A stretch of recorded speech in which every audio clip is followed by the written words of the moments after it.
Huwag mong sasabihin na wala kang pera. Sa ating kasi mga Pinoy, bukang bibig natin yan.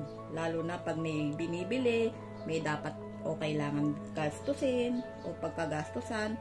Bukang bibig, wala kang pera. Pero alam mo kung ano yung ginagawa niyan sa'yo, na nakasanayan mo na laging sinasabing wala kang pera. Nagiging totoo yan.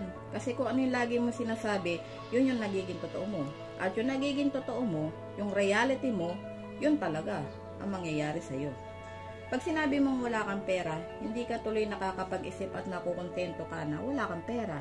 Parang yun yung nagiging safety net mo, na wala kang pera. Wala akong pera, hindi nyo ako makukuha na ng pera, hindi nyo ako magugustusan ng pera. So ngayon, parang nagiging masaya ka na wala kang pera. So instead of saying wala kang pera, ayaw mong bilhin yung mga pinabibili sa'yo, ang sabihin mo, pwede ko naman bilhin yan, pero ayaw kong bilhin. Pwede ko naman bayaran yan, pero ayaw kong bayaran. So, ang dating, at ang subconscious mind mo, ang nalalagay sa isip mo, kaya mo, may pera ka. At ganun kikilos ang sarili mo, na may pera ka, gumagaling ka sa paggawa ng pera, may pera ka talaga. Kasi you focus on luck, and focusing on luck will make you luck.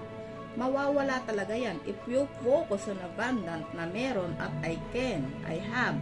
Pag doon yung mga salita mo, yan yung mangyayari sa'yo. From now on, watch your word, because your words are powerful.